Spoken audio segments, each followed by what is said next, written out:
Hello guys, I am medical student and I am here to explain you some important topics about medical, and today's topic is placenta previa, which is one of the most important topic comes under APH, antepartum hemorrhage.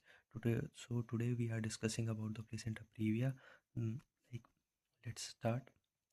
Placenta previa is the condition where the placenta is implanted in the lower uterine segment and lies close to or covers the internal cervical walls. Like इसमें क्या क्या है, इसमें ये क्या explain कर रहा है, इसमें लाइक जो प्लेसेंटा प्रीविया होती है एक ऐसी कंडीशन है इसमें प्लेसेंटा इम्प्लांट हो जाता है।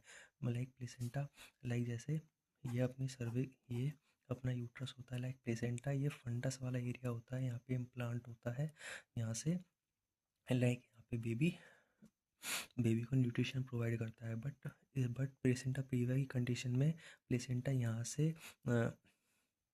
यहाँ पे इम्प्लांट होने की जगह लाइक यूट्रस के लोअर सेगमेंट में इम्प्लांट होने लगता है। लाइक इसमें क्या है, placenta implant in the lower uterine segment, uterus के लोअर सेगमेंट में इम्प्लांट होता है और lies close, like close close lies मतलब एक अटैच होना या फिर नीचे गिरना, लाइक लाइज क्लोज और या फिर कवर द इंटरनल सर्वाइकल ओस। जो सर्विक्स होती है, अभी सर्वाइकल ओस होता है, ओस मीन्स ओपनिंग, ओपनिंग और सर्विक्स उसके ऊपर उसको कवर कर लेता है। तो ये प्लेसेंटा प्रीविया है। लाइक प्लेसेंटा प्रीविया कंडीशन एक ऐसी कंडीशन जहाँ पे प्लेसेंटा इम्प्लांट होता है लोअर यूटेराइन सेगमेंट में एंड लाइज करता है या फिर नीचे अटैच होता है, कवर द इंटरनल ओस। लाइक इन नॉर्मल ये नॉर्मल है, लेकिन नॉर्मली क्या होता है, जो placenta is in the upper uterus, like placenta upper uterus में अटैच होता है near the fundus, but this is a abnormal condition जहाँ पे placenta is low lying, placenta नीचे आ जाता है। ठीक है, why is it dangerous, like ये डेंजरस क्यों है क्योंकि जो कोज प्ले क्योंकि ये क्या करता है, पेनलेस वेजाइनल ब्लीडिंग कोज करता है इन लेट प्रेगनेंसीज में। जब प्रेगनेंसी को काफ़ी टाइम हो जाता है, लाइक थर्ड टर्म में प्रेगनेंसी पहुंच जाती है, तो ये क्या करता है, पेनलेस वेजाइनल ब्लीडिंग्स कोज करता है। ये क्यों कोज करता है, लाइक क्या करता है, लाइक ये आगे एक्सप्लेन किया गया है, like risk of severe haemorrhage, and ये सीवियर हेमरेज को भी ये रिस्क बढ़ाता है सीवियर हेमरेज की। कैसे बढ़ाता है, लेट प्रेगनेंसी, जब प्रेगनेंसी को काफ़ी टाइम हो जाता है, लाइक जब टर्म तक पहुंच जाती है प्रेगनेंसी, तो क्या होता है, लोअर सेगमेंट स्ट्रेच होने लगता है। स्ट्रेच क्यों होता है, क्योंकि जब लाइक प्रेगनेंसी थर्ड टर्म के एंड तक पहुंच जाती है तो बेबी काफ़ी ग्रो होने लगता है एंड यूट्रस भी काफ़ी वाइड होने लगता है, लाइक ब्रॉड होने लगता है। तो क्या होता है, लोअर सेगमेंट स्ट्रेच होता है और सर्विक्स स्टार्ट ओपनिंग। जब ऊपर का ये पूरा जब ये यूट्रस स्ट्रेच होने लगेगा, तो क्या होगा, जो नीचे का पार्ट है वो भी धीरे धीरे स्ट्रेच होगा, तो क्या होगा, सर्विक्स धीरे धीरे ओपनिंग होने लग जाएगी। एंड जब ये ओपन होने लगेगी तो क्या होता है, सर्विक्स क्या होती है, एक वो होती है लाइक स्मूथ मसल टाइप होता है, तो ये स्ट्रेच हो जाती है। बट जो वो रहता है, प्लेसेंटा रहता है, वो एक elastic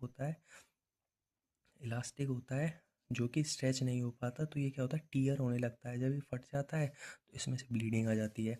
then the third cause is like can lead to shock.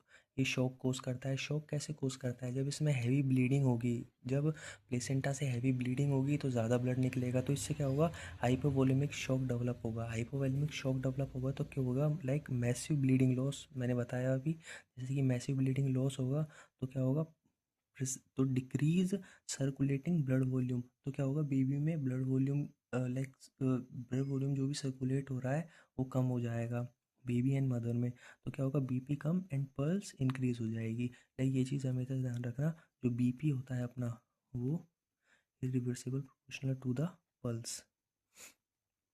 Okay, then like ये शॉक डेवलप करेगा एंड फीटल डिस्ट्रेस डेवलप करेगा। डिस्ट्रेस कैसे डेवलप करेगा, प्लेसेंटा पार्शियली सेपरेट, जब प्लेसेंटा सेपरेट हो जाएगी तो डिक्रीज ब्लड फ्लो कम हो जाएगा, which this is which leads to less oxygen. जब ब्लड सप्लाई कम हो जाती है तो जब ब्लड के थ्रू अपना ऑक्सीजन भी ट्रांसमिट होता है, बट जब ब्लड सप्लाई कम हो जाएगी तो ये ऑक्सीजन भी डिक्रीज हो जाएगा, तो फीटल हाइपोक्सिया में चल जाएगा, which leads to foetal distress. And third is preterm layer. Preterm, so preterm birth. Preterm birth की दो कंडीशन होती हैं। दो कंडीशन कैसे होती हैं? Bleeding irritate uterus. ब्लीडिंग, जब अंदर यूट्रस के अंदर जो ब्लीडिंग हो रही है, थोड़ा बहुत ब्लड निकल रहा है, तो वो क्या करेगा? इरिटेट करेगा किसको? यूट्रस को। जब यूट्रस में ब्लीडिंग होगी तो जब यूट्रस इरिटेट होगा तो क्या, तो वो क्या ट्रिगर करेगा? कॉन्ट्रैक्शन को। जब कॉन्ट्रैक्शन को ट्रिगर करेगा तो प्रीटर्म बर्थ करवाना पड़ेगा। ओके, देन इसमें क्या है? सीवियर ब्लीडिंग, जो कि अभी एक्सप्लेन किया। सीवियर ब्लीडिंग होगी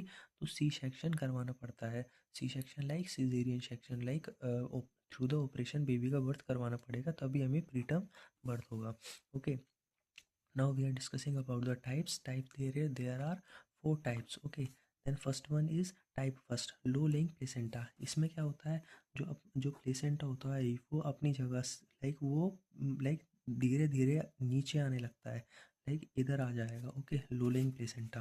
तो placenta is in lower uterus but not reaching ओस। ओस मीन्स यहाँ पे जो सर्विक्स की जो ओस होती है, ओपनिंग होती है, वहाँ तक नहीं पहुँचेगा, बट नीचे आना स्टार्ट हो गया। यूजुअली नो मेजर ऑब्स्ट्रक्शन, कोई मेजर ऑब्स्ट्रक्शन नहीं होगा क्योंकि इसके ऊपर आया ही नहीं। And often resolve as uterus grow. पूरे धीरे धीरे लाइक ये कंडीशन अपने आप जब यूट्रस ग्रो होने लगता है, लाइक बड़ा होने लगता है time according to the time, तो ये अपने आप रिजॉल्व हो जाती है कंडीशन। ये इतनी हार्मफुल कंडीशन नहीं है। So second is marginal placenta previa. Marginal placenta previa is like placenta धीरे धीरे मार्जिन पे आना स्टार्ट हो गया है। मार्जिन कैसे? लाइक दिस, धीरे धीरे ये प्लेसेंटा यहाँ आ रहा है, ठीक है, मार्जिन पे, नॉट ऑन ओपनिंग, बट ये मार्जिन पे आ रहा है। मे ब्लीड ड्यूरिंग डायलेशन। जैसे जैसे ये लाइक थोड़ा बहुत ब्लीड कर सकता है अगर यहाँ पे सर्वाइकल पे कोई डायलेशन हो, लाइक ड्यूरिंग इंटरकोर्स अगर थोड़ा बहुत डायलेशन हो, बाई चांस होता है, तो ये ब्लीड कोज कर सकता है। And then third is partial placenta praevia. Partial placenta praevia कैसे? ये अपना यूट्रस हो गया, देन यहाँ पे अपनी ये सर्वाइकल ओस होती है, ठीक, तो ये क्या है? यहाँ पे आना स्टार्ट, यहाँ पे आ जाएगा एकदम, like partial, like half cover करेगा, लाइक इसको इनकम्प्लीट भी कह सकते हैं। तो ये हाफ कवर करेगा एंड हाफ छोड़ देगा। सो ये क्या? Placenta partially cover os, high risk of bleeding. इसमें हाई रिस्क ऑफ ब्लीडिंग हो सकती है। And there is last part is fourth part, complete placenta praevia. इसमें क्या होगा? प्लेसेंटा कम्प्लीटली कवर द ओस। इसमें क्या करेगा? ये प्लेसेंटा एकदम कवर कर लेगा इसको, एंड यहाँ पे अपना बेबी। ये क्या? मोस्ट डेंजरस पार्ट है, मोस्ट डेंजरस टाइप है। इसमें vaginal delivery impossible. Vaginal delivery obviously impossible हो जाएगी। अगर हम वेजाइनल डिलीवरी करवाने की कोशिश भी करेंगे तो यहाँ पे ये फुल्ली टीयर अप हो जाएगा, एकदम फट जाएगा, एंड इससे ब्लीडिंग निकल सकती है, तो हमें सी सेक्शन ही करना पड़ता है। तो इसमें सी सेक्शन होता है। There is four types are explained very well. Now the classical clinical features. First is sudden. इसमें सडन ब्लीडिंग हो सकती है। Okay, second is painless bleeding.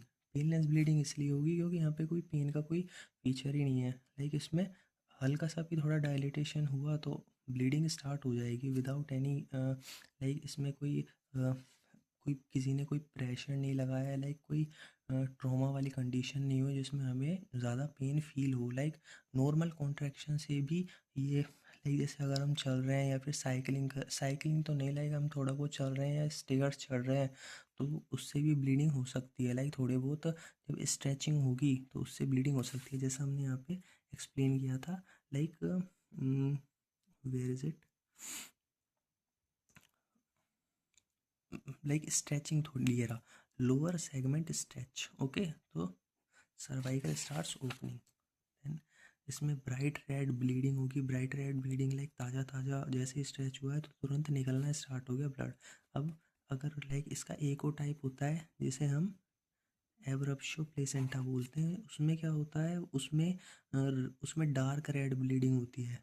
Okay, dark क्यों होती है वो हम आपको नेक्स्ट पार्ट में समझा देंगे, बट लाइक अगर हम नॉर्मली एक्सप्लेन करूँ, उसमें जो प्लेसेंटा होता है, अगर उसको क्या करता है, अपने जो यहाँ पे जो मार्जिन होता है जहाँ पे वो अटैच होता है नॉर्मली, वहाँ से थोड़ा हटने लग जाता है, तो ये ब्लीडिंग यहाँ पे बढ़ जाती है, फिल हो जाती है, ये बाहर नहीं निकलती। बट जब at the time of delivery करवाते हैं तो ये डार्क कलर का ब्लड बाहर निकलता है। Okay, so sudden painless bright and red bleeding, no abdominal pain, like painless uterus is soft no tender, like इसमें ना तो कोई टेंडरनेस फील होगी, ना इसमें कोई लाइक यूट्रस हार्ड फील होगा। बट जो इसका अपोजिट जो एब्रप्शो प्लेसेंटा है उसमें uterus tenderness and rigidity feel होती है। Okay, then fourth is foetal position often abnormal breech transverse, ये बहुत इंपॉर्टेंट पॉइंट है। इसमें लाइक मैं इसको प्रॉपर्ली आपको एक्सप्लेन करता हूँ। इसमें लाइक जैसे यूट्रस है, ओके, अब यूट्रस में लाइक जो नॉर्मल प्रेगनेंसी होती है उसमें क्या क्या होता है, उसमें जो लाइक अपना प्लेसेंटा यहाँ पे अटैच हो जाता है, ओके।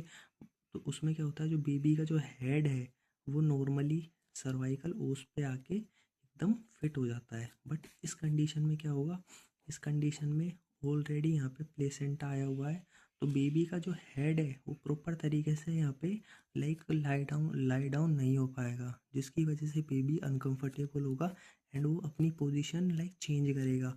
कभी तो ट्रांसवर्स पोजीशन रखेगा, कभी क्या करेगा अपने ब्रीच ब्रीच पोजीशन, लाइक इसमें बटक्स, जो उसके बटक्स होंगे उसको वो नीचे रखेगा। ओके, सो इसमें fetal position oval often abnormal like breech और ट्रांसवर्स पोजीशन। ओके,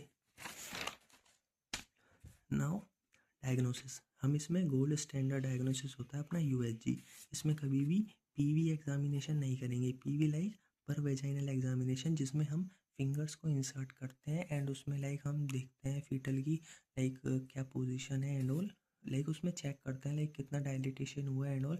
बट अगर हम पीवी एग्जामिनेशन करेंगे तो उससे क्या होगा, इरिटेशन होगा एंड टीयर भी हो सकता है क्या प्लेसेंटा। ओके, तो इसमें हम यूएसजी प्रेफर करेंगे जो कि गोल्ड स्टैंडर्ड एग्जामिनेशन होगा। And TVS is most accurate, TVS like transvaginal sonography. This is risk factor,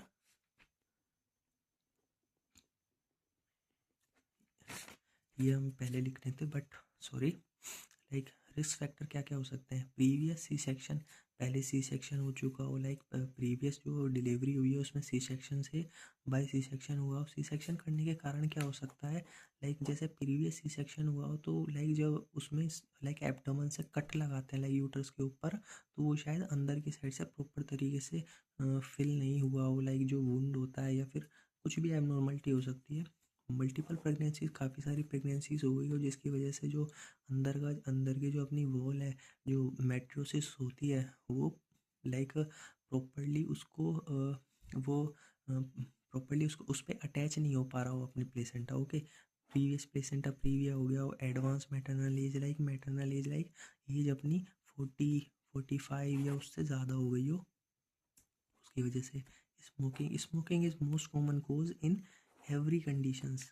okay, now we are discussing about management. Management इसमें दो टाइप का होता है, like depend on bleeding and gestational age. Gestational age is like preterm है, term है and about bleeding. Okay, if mild bleeding और preterm, अगर थोड़ी बहुत ब्लीडिंग हो रही है और प्री टर्म है तो हम उसको बेड रेस्ट पे रखेंगे। Avoid intercourse, like sexual activities के लिए हम उसको मना करेंगे। Okay, and then third is monitor mother plus foetus, mother और फीटस दोनों को मॉनिटर करेंगे।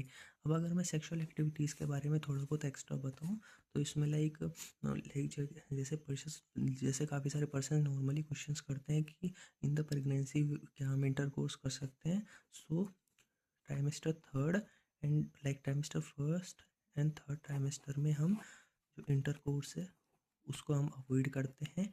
सेकेंड ट्राइमेस्टर में हम कर सकते हैं। फर्स्ट ट्राइमेस्टर में क्यों, क्योंकि उसमें ऑर्गेनोजेनेसिस होती है, काफ़ी सारे ऑर्गन्स का डेवलपमेंट होता है उसलिए। और थर्ड ट्राइमेस्टर में PROM की condition, PROM primarily rupture of membrane, pre rupture of membrane, जो मेम्ब्रेन होती है एमनियोटिक फ्लूइड एमनियोटिक मेम्ब्रेन होती है वो रप्चर ना हो जाए उसकी वजह से सेकेंड ट्राइमेस्टर में हम लाइक कर सकते हैं, वैसे नॉर्मली अवॉइड करना चाहिए। ओके, देन माइल्ड हो गया इफ़ सीवियर ब्लीडिंग और टर्म प्रेगनेंसी। सीवियर ब्लीडिंग में और टर्म प्रेगनेंसी में क्या करेंगे, अगर सीवियर ब्लीडिंग और टर्म प्रेगनेंसी तो इमरजेंसी सी सेक्शन करेंगे। ओके, सी सेक्शन के थ्रू हम बच्चे को बाहर निकालेंगे। And IV fluid is always IV fluid देंगे। और अगर ब्लड ट्रांसफ्यूज़र की नीड हो रही है, अगर ब्लड ज़्यादा निकल चुका है तो हम उसको ब्लड देंगे। So today's topic is complete. I hope आपको समझ आया हो। अगर कोई भी कन्फ्यूज़न हो किसी भी पॉइंट को लेके तो आप कमेंट्स कर सकते हैं। Thanks for watching.